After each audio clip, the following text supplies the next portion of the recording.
I would like to start a new sermon series today entitled Proof. Yeah, in a world where people say I need proof before I believe, the Bible is filled with undeniable evidence that God is, I hope you can handle this, a waymaker.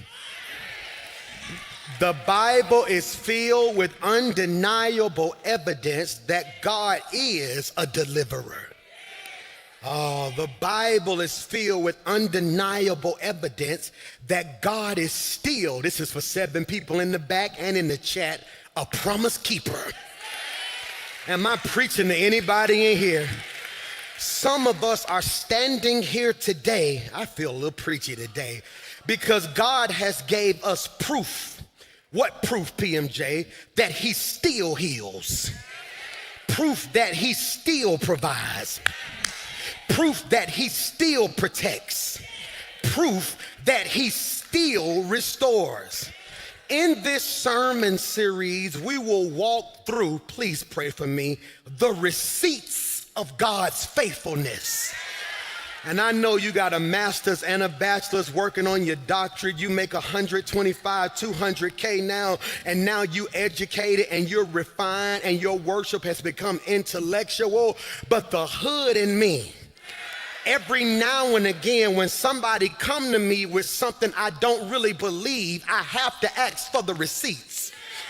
And the reason it's good to come to church and hang around people who have seen God move is because every now and then when your faith get low, I need to see a receipt.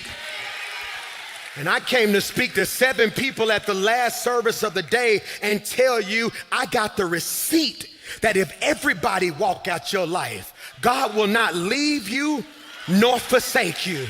I got receipts that if nobody supports you, God will make a way out of nowhere. I got receipts when you don't got the money to do none you dreaming, God will still be Jehovah Jireh. And that's why your circle can't understand, because they know what you're going through, but then when they look at you, you don't look like what you're going through, because you ain't looking at your problem. You had to check yo. That's why your neighbor better thank God they sat next to the right person, that if they need to see what proof look like, you ought to just bust a 360 and tell them, here I go.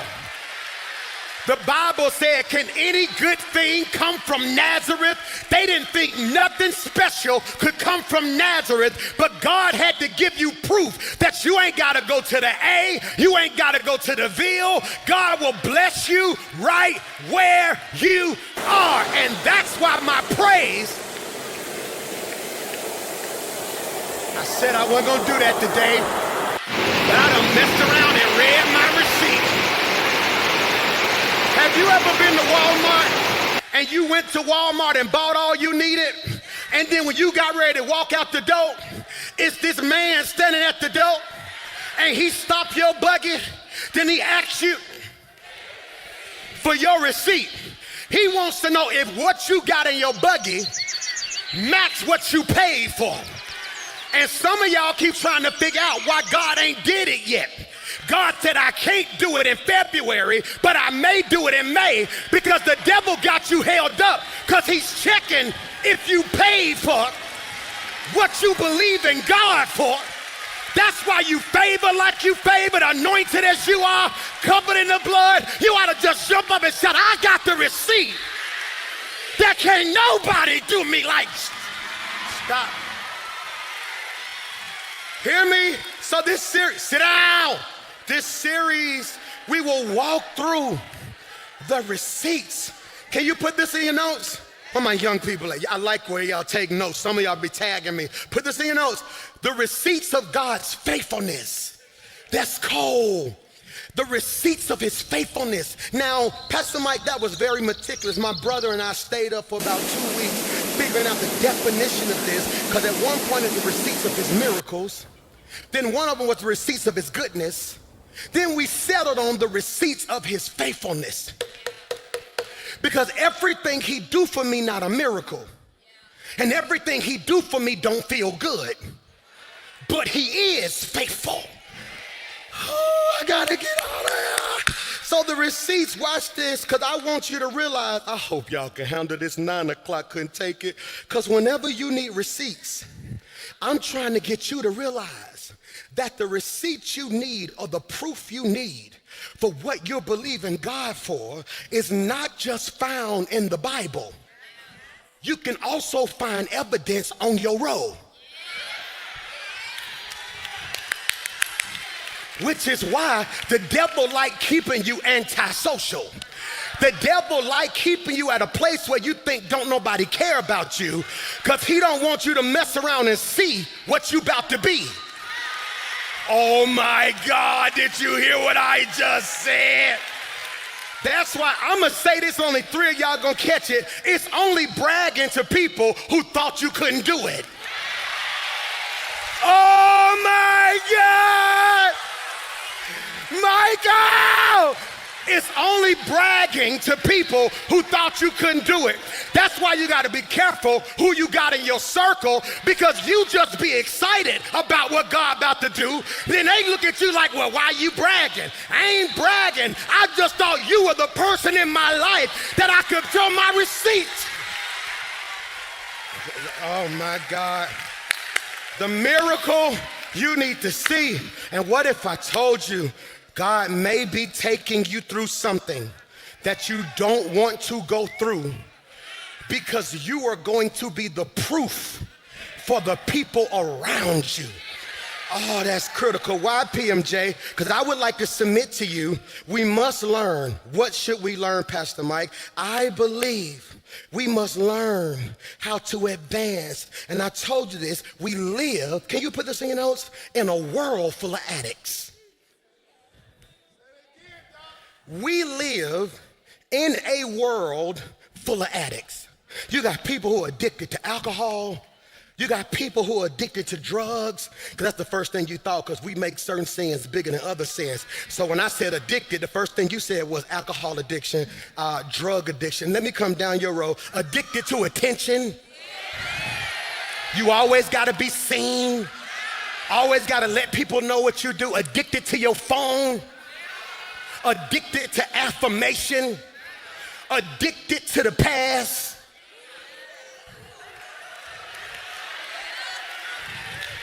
It's an addict on your road right now. They ain't hiding right now.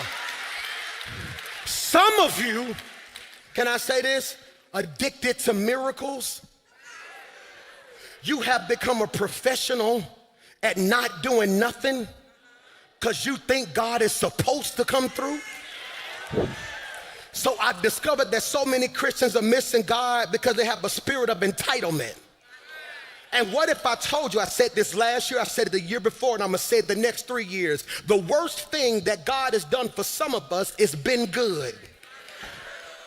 The worst thing God has done for some of you is been good. He's been so good for so long that now, even when you know you're wrong, you have no remorse, because you now expect him to still be good. You are addicted. But what if I told you that one of the greatest addictions facing our generation, put this in your notes, is the addiction to answers. We want answers. And can I free you real quickly? We must learn how to advance without answers. Why is that important, PMJ? This is worth writing. It is impossible to live by faith when you can't live without answers. That was rich. It is impossible to live by faith when you can't live without answers. What does that mean, PMJ? See, because we want to know when, we want to know how, we want to know why, we want to know where. That's what we want to do right there. God, we want that. When the reality of our faith, this is good, is that we know who God is. We don't know always what God will do. Did I just say that? Was that not good? We know who God is, so you want answers. Oh my God, you want answers. That's what you want. You want answers. You want God. I'm not moving till God speak. That sound good. But now that I'm 40, shorty, I've lived long enough to know there are two seasons. There's one season where you don't move till he speak. But then it's another season where he's spoken and he waiting on you to move. Y'all don't hear what I just said right there, because you want answers. So now you have what Dr. Michael Eric Dyson calls paralysis by analysis. You're so busy thinking about what you're gonna do, you don't realize you ain't did nothing. So now it's March and you're still thinking about it.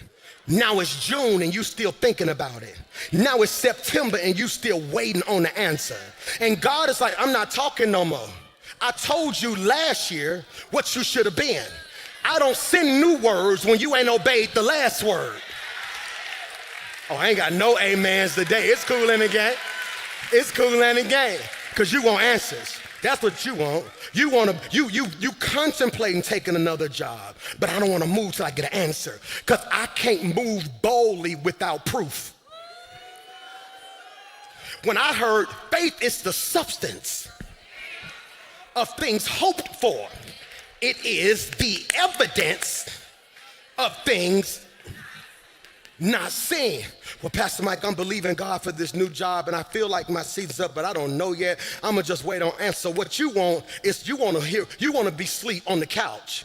Then you wanna eat a Subway sandwich and put your chips in the middle of the Subway sandwich, and then take your socks off and put your feet in between the couch cushions so it can be as warm as it need to be. Then you fall asleep. Then out of nowhere you want, Keisha, this is God. I want you to know that the next season of your life is about to be special. Your time at that job is over. So as of right now, don't even go get your stuff. Walk in the building. Let everybody know where they can go. Walk out the building. By next Tuesday, your phone gonna ring. You gonna make 300 times what you made on that last job. You'll only have to work one day out the whole year. Full benefits. You'll never struggle. You'll never worry. Thus saith the Lord. Girl, you ain't gonna hear. God just told. That ain't how God works. This is what God do. You're season up.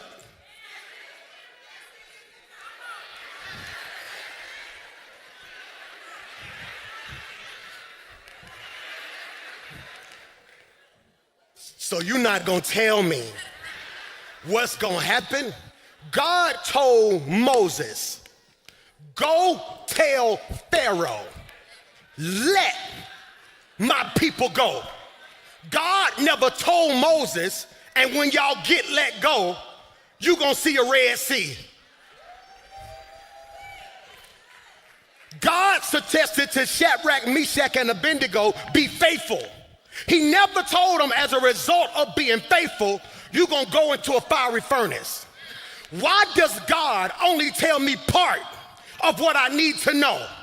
Because your faith couldn't handle the details if he gave it to you.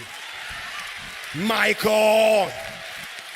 No, you want answers, right? So what if God said, no, your season at that job is up, but stuff's gonna get cut off all May. It's gonna be, you're gonna get repossessed in June. You're gonna feel like you're losing your mind in July. But I just need you to realize by next September, everything you lost, you're gonna get back double.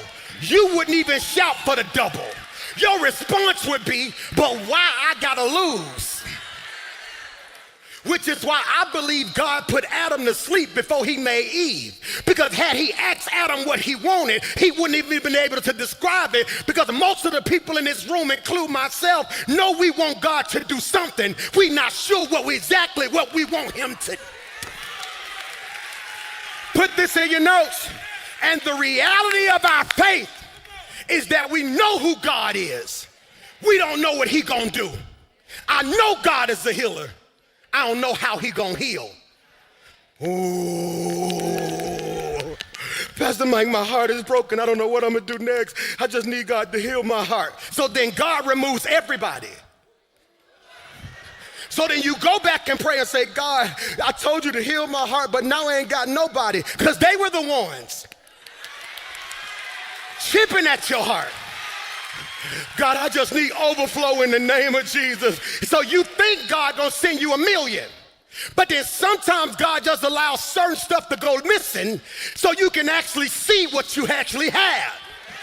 This is why the text says, I know you ain't gonna shout, but I tell you anyway, my ways are not your ways. My thoughts are not your thoughts. And you so busy waiting on God to give you the answer that you don't realize your quest of waiting for the answer has now made you the problem.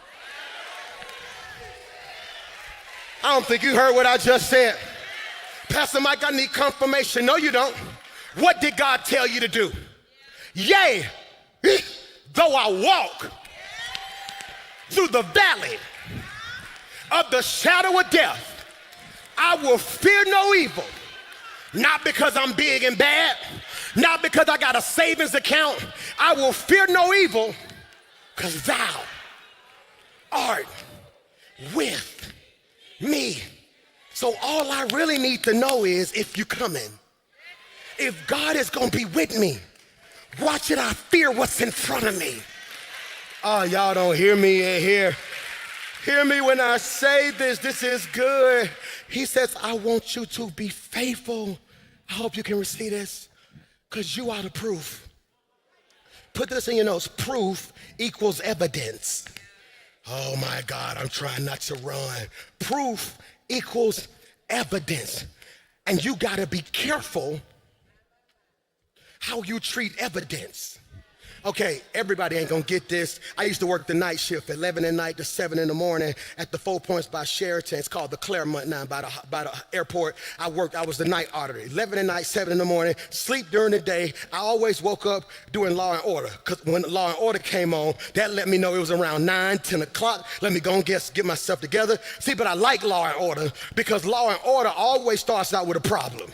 All right, soon as it comes on, it would have the music, the Law and Order music. It would say, dun dun. Boy, you done got smart, didn't you? Stop it. See, that was the music right there. Whenever you heard that music, you knew something was finna go down. Then the noise would come on. Today on Law and Order, these are the particular cases of law. Dun dun. Then it would always start with the problem.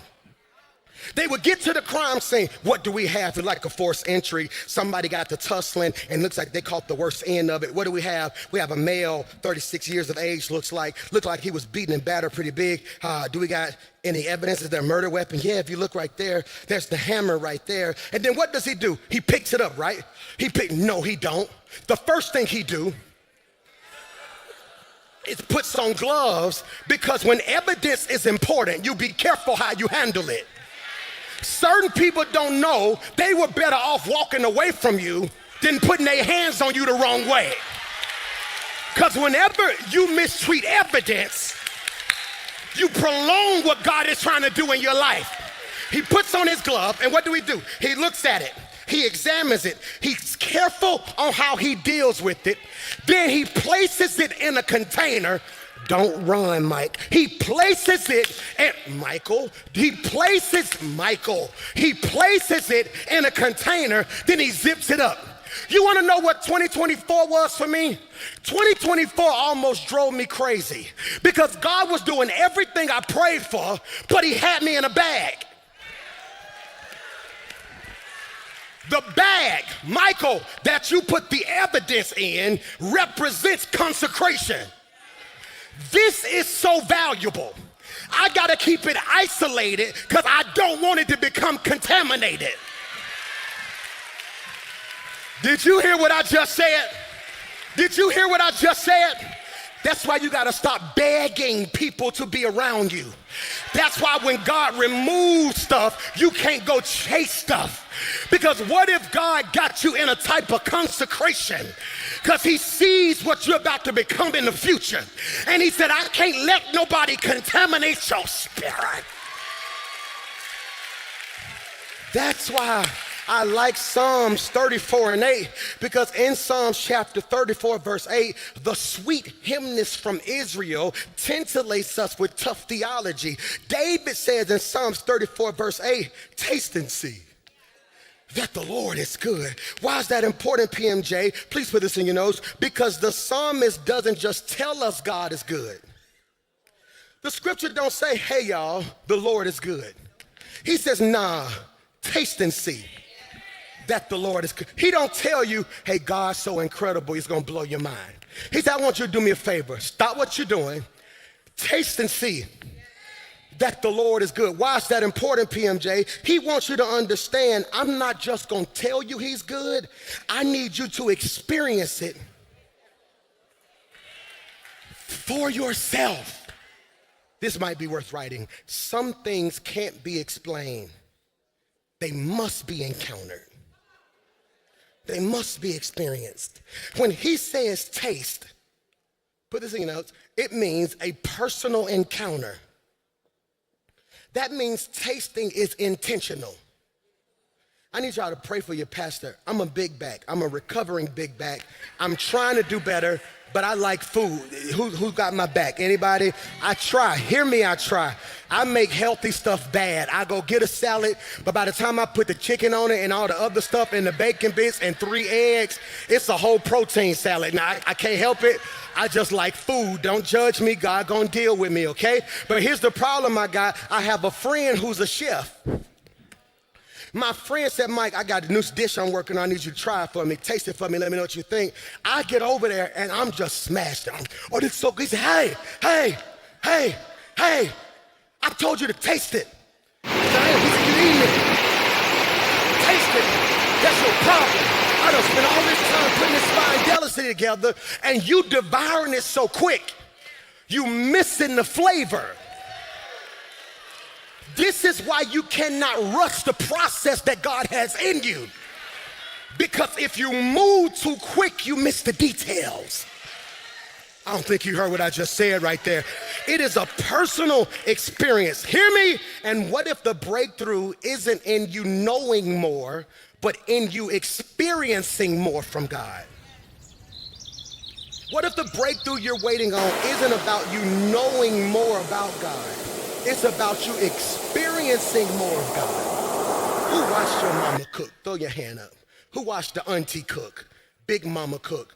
Who done watched them cook so many times you know exactly what they gonna do, but still can't cook yourself? All my fellas, give me a what? Who gonna watch the Super Bowl today? Throw your hands up, okay? We got members on the Eagles, so the whole church gotta go for the Eagles, okay? So we want the Eagles to win, okay? So hear me when I say this. This crazy. When we get home today, we're gonna be at home like, oh my God, all they gotta do is slip the defense and we're gonna be like, all Saquon gotta do is and get, I would've seen, look at it, freeze the TV. That's the cutback right there. He said, come here, and all he had, cause it's easy from the sidelines. The problem I got with the new school church is that everybody think they know what to do because they seen somebody else fail at it. What God is saying in this season is if you're gonna go to another level, it's time for you not to just know about me, it's time for you to experience me. See, I was raised in the old school church who would say, God bless the child who had his own. They would tell me you can't get into heaven off your daddy relationship with God. I heard testimony service growing up. That's why I gotta put it back in church. We got incredible worship, we got incredible lights, but we gotta bring stuff back like testimony service. Testimony service, they would tell you what God did for them. The only issue I got is that too many Christians are living on secondhand faith. Don't tell me what he did for them. What has he done for you? But it's hard for you to have a testimony because you always running from your test. You don't want to go through nothing. And the problem with the 21st century is church is that we've conditioned everybody for celebration, not suffering. Everybody want to live. Don't nobody want to die. Everybody want to win. Don't nobody want to lose. Everybody want to be happy. God ain't concerned with your happiness. In order to be happy, something must be happening. That means if nothing's happening, you cannot be happy, which is why happiness and joy ain't the same. Joy ain't contingent on if something's going on. Joy is when I'm up and when I'm down. This is why they said in 1 Peter that he will give you joy unspeakable. It's because God will put you through something. Carry you through something and be so good in it that you will experience him for yourself and not be able to explain it. I don't know who I'm talking to in here, and you want to shout, but they don't want people in their business. They trying to be dignified. But some of us in here right now got 2 or 3 situations in our past where we still don't have a clue how God got us through that season of our life. I need you to reach over that neighbor because you sat next to an undercover hater and tell him, I'm still trying to figure out how I paid for college. I'm still trying to figure out how I closed on this house. I'm still trying to figure out how I made it through that health scare. It was nothing. I'm going to preach to this side because I think they sleep over there. But when you just look down your row and shout, he's giving you a miracle that will be unspeakable. He's opening a door that you won't have the words for. He's showing you something in the present that's gonna flip your future. And when they ask you how you did it, that's why you gotta check your circle. Because some of them gonna be like, no, you can tell me, you just don't want me to come up like you came up. No, I want you to come up. But every now and then, I don't even know how I did it. Then you're gonna have one friend gonna be like, he did it for me too. That's why when you come to church, don't sit in here and be quiet, sedity, and bougie. You don't know who need to see somebody praising God because they on the other side of it. I don't know who I'm preaching to, but I just need one of y'all to bust a 360 and shout, if you need to see what peace look like, if you need to see what favor look like, if you want to see a blended family blessed, if you want to see somebody walk in overflow, touch 5 people like Mystical and tell them, here I go.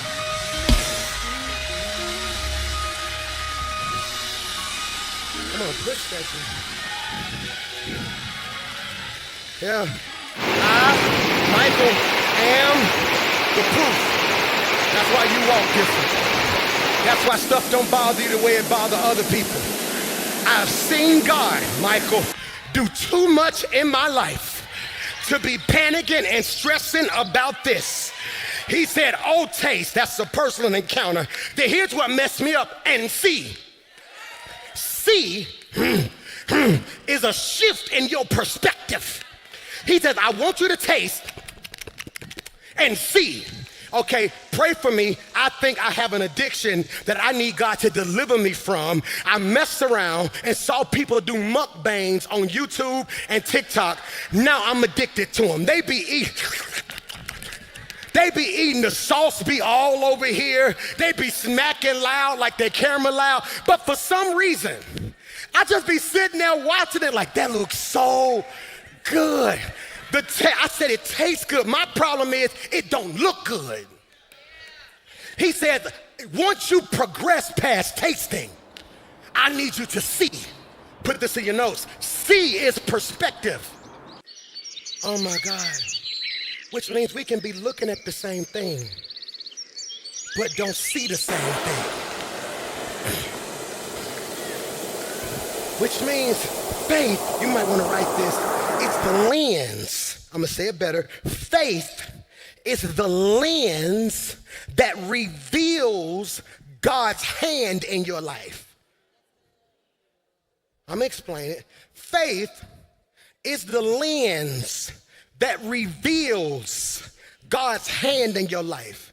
Some of us are miserable because we see it wrong. Have you ever took your child to see a 3D movie? And you were so ready to go, you just got their glasses, got them some popcorn, and went in there and sat down. And out of nowhere, you start having a headache. And you looking at the screen like something that didn't hit you. It's a 3D movie. You got to go get what? the right lens. Glasses ain't glasses. It's the lens. The glasses ain't special. See, the glasses or the frames is your style. It's the lens that matter. You can have a Gucci frame, but if the lens ain't right, you still gonna be blind. Some of y'all are fashionably blind. Michael, it's the lens. Faith is the lens that lets you see. Are y'all listening to me? The hand of God. What does that mean, PMJ? If you put on the lens of faith, you see God. If you put on the lens of foolishness, you see the problem.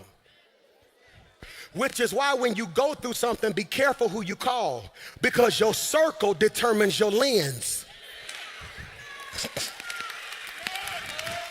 Okay, I'm gonna see if you catch this. When you found out you needed glasses, back in the day, they sent you to the best company in the world. I'm gonna see if you know. It was called Lens. It was called Lens. Come on, class. It was called Lens. What does crafting mean? Molders. They sent you to a place that got your prescription and molded it to what it needed to be for you. Which means when a problem happens in your life, your circle becomes a crafter. They determine how you see it. So when you pick up the phone, I'm so ready to leave this job, I can't take it. Boss nasty, I can't stand the people up here. Then if they just tell you, I don't blame you. If I was you, I'll go up there and tell all of them what they gave you the wrong lens. They should have said, well, maybe that's just God's way of telling you this ain't permanent. So I tell you what, go there and be faithful, but just believe something coming with you. I'm in the wrong church. It's the lens. Can I ask you a question? Can I ask you a question? What do you see? Do you got the right prescription? My glasses won't work for you. If I was to go in the back and get my glasses, ain't no medicine in them. Who thought I wore glasses? Throw your hands up. No, they're fake. It makes me look smart. Whenever I want to look a little bit more settled, I put the glasses on. Have you ever thought about it? I wear them out here. Then when it's time to read, my stupid butt take them off. Come on, let's give God praise. John chapter 5. Ain't no medicine in them. I was hanging with somebody the other day. They was like, hey, ain't nothing in these glasses. I said, no, they fashioned for me. I put on his. He needed them. Some of you are going to miss God because you're trying to wear something because it makes you look a certain way and don't realize it's not benefiting you the way it needs to benefit. Y'all don't like me today. And I'm here to tell you, God's getting ready to give you proof. This is the introduction to the series, Proof. What's the first P? Put this in your notes. P, proof, proof. God provides. God's provision. His provision. Put that in your notes. He is Jehovah Jireh, which means he is the God that provides. Look at Genesis 22:14. So Abraham called to the place the Lord will provide. He called that place the Lord will provide. You know the story. He needs a ram in the bush. He's getting ready to kill his son. When he raised the knife, the Lord provided a ram caught not just in a bush. The scripture says in the thicket. That is a thorny bush that is very painful. God caused a ram to get stuck in something that hurt him, but it would bless Abraham. Did you hear what I just said? So he called it Jehovah Jireh. Let me ask you a question. How many times has God came through for you in the last moment? I want you to say this with me if you receive it. Say, if God is Jehovah Jireh then, he's Jehovah Jireh now. I don't think you understand what you just said. So what do we realize? Proof. The P, each one of these letters is going to mean something that you can apply to your life. When something is going on and you need God to come through, God, I got proof. I know you to be a provider.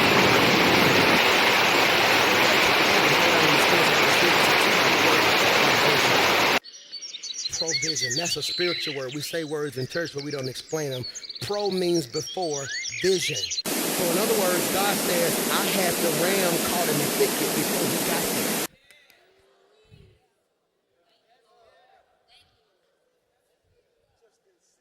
You just didn't see it till you needed it. Have you ever had somebody come through for you and y'all ended up being tight and they was in your life the whole time, but they weren't who you thought would be in your life? And you were so busy looking at them thinking they was your ride or die, then you found out that the ram was already here. Your perspective was in the wrong place, which is why we spend too much time talking about who left and not enough time celebrating. God proved to be a provider. Watch this, rescue. God will pull you out. Oh, that's ridiculous right there. God, so then Moses raised his hand over the Red Sea, and the Lord opened the path through the water with a strong east wind. The wind blew all that night, turning the seabed into dry land. God tells Moses, leave Egypt.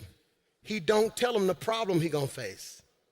So what do we realize? They got water in front of them, stuff behind them, and what happens? He says, I'm going to rescue you.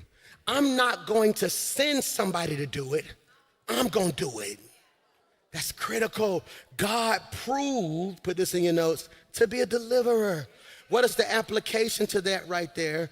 God will make an impossible a way of escape for you. Here's the declaration I need you to declare over your life. If God parted the Red Sea for Israel, he will part the Red Sea for me. You didn't get excited about that. You didn't get excited about that. Why, Pastor Mike? You didn't get excited about that. You didn't get excited about that because you think he can't part a Red Sea because you're not looking at one. Okay, so whenever you see the Bible, you see a principle that you can take and make applicable to your life. Okay, so it doesn't mean God's gonna give you a Red Sea. What was the Red Sea? A body of what? Blocking them from going where? To the next level. Who was behind them? Enemy. They needed promotion, but it was a body in front of them.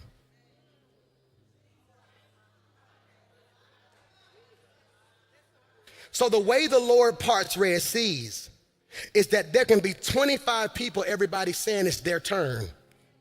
And then God will make a way for you to move to the front. Did you hear that? He parts Red Seas. That's why I don't care. Don't let nobody convince you not to do something where you probably should, but they already know who they're going to know. They don't know. They may know who they think they want. They don't know what God got planned for me. It's 7 of y'all who God done parted Red Seas for in here. Who when you look back over your life, you should even be in the position you in, but God parted. I release that anointing over your life right now, that you're not standing in line. God's getting ready to part the Red Sea in every area of life. Doors are opening for you. You may have been in the background the last 7 years, but God's getting ready to part that sea so you can step out and be appreciated and seen in the light you need to be in. No weapon formed against you shall be able to prosper. No plan, no scheme. I don't care who they pick. When it's your time, it's your time. God is a God that will part sea.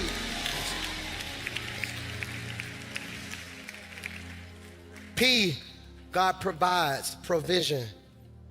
R, he rescues. O, overcoming.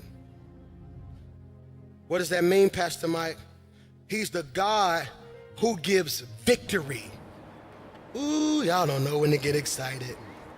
Look at what David told Goliath. You come against me with the sword, spear, and javelin, but I come against you in the name of the Lord. You caught it. Only 3 of us caught that. I'm gonna see if you can count. You come against me with a sword, a spear, and a javelin. I'm out here on the name of the Lord. Which means this is proof that when people try to plot, scheme, and come up with stuff, if you just stand on his name.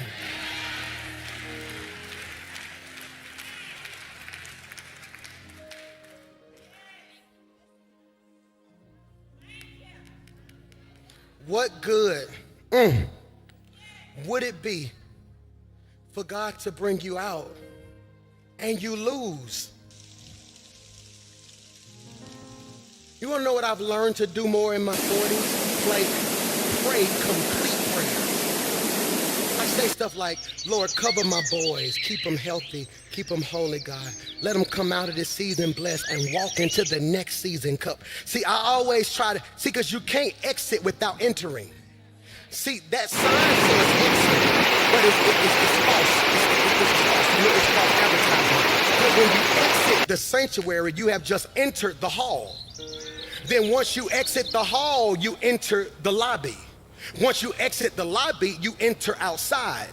Once you exit outside, you enter your car. Once you exit your car, you enter back into outside. Once you exit outside, you enter your house. Because it's impossible to leave something without going to something. And too many of us pray for God to let us leave when we need to say, God, cover my leaving and bless my...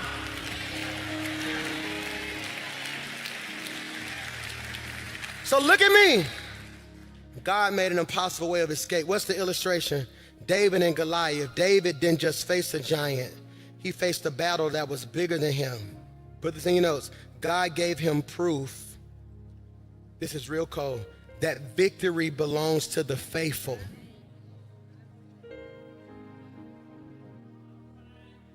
Hear me. I didn't say to the best. I said to the faithful. When God told me to stop putting emphasis on offerings about 12 years ago, everything in our life went down. Everything. We having to pay musicians, they probably didn't even know this, on credit cards. I'm paying church bills on my credit cards. We putting credit cards, pay it off. The Lord said, Mike, I never forget it. He said, if it's my will, it's my bill. And to this day, I wish I would have had a camera on me, because I've never had what I would consider this normal conversation with God. And I know I was like, well, God, I got stuff I got. And I just heard a still voice say, hey, I'm gonna keep you. My people done been through enough. So 12 years ago, I just stopped talking about, hey, if you're gonna give, that's between you and God. Everybody told me I was crazy, which is probably why we probably couldn't move at the pace we was moving. But somewhere in this crazy brain of mine, I wanted your heart more than I wanted your pocket. So there was opportunities that would come, may have no money, but I had people who in my heart were being transformed. So you know what I discovered? I had to remain faithful. When opportunities pass me by, I gotta remain faithful. I gotta remain faithful. And I never would have thought God would do all this. And I came to tell you, hear me when I say this, hear me. Victory is reserved to the faithful. They may never tell you thank you, stay faithful. They may never say they appreciate you, stay faithful. That's critical, that's critical, it's critical. He overcomes. Number 2, O, P-R, P, provision, R, he rescues, O, he overcomes. The second O, his outpouring. That's rich. I love when I see my young people putting stuff in their phone. Outpouring. Why is that important, y'all? I need y'all to catch this. He's the God who pours out of his spirit. If you look at Acts 2:2, it says this. It says, and he came like a mighty rushing wind. That's so important. Why is that important, Pastor Mike? That's so important that his presence in the heaven filled the house where they were sitting. That's so important. Why? That's considered the day of Pentecost, where God showed up and filled that room. What am I trying to show you? Put this in your notes. His proof is his presence. It's his presence. I'm so grateful God keeps us in a place where his presence shows up.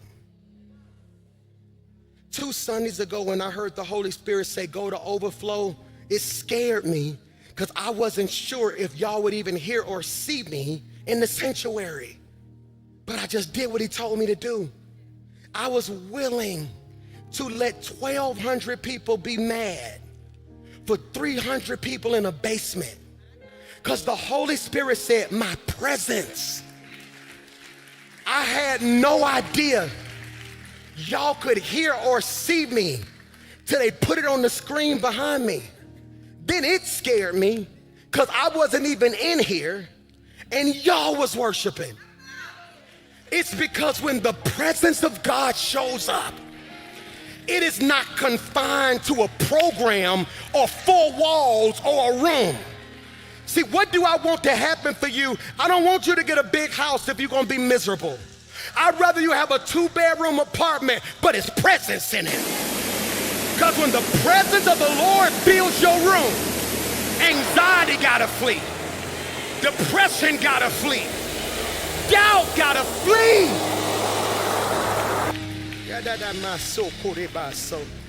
His presence, hear me. Last but not least, you can stand with me. I'm finna send you home. His faithfulness. Listen to me. He is the God who finishes what he started. This may not be deep to you, but I'm gonna say it and I pray you can receive it.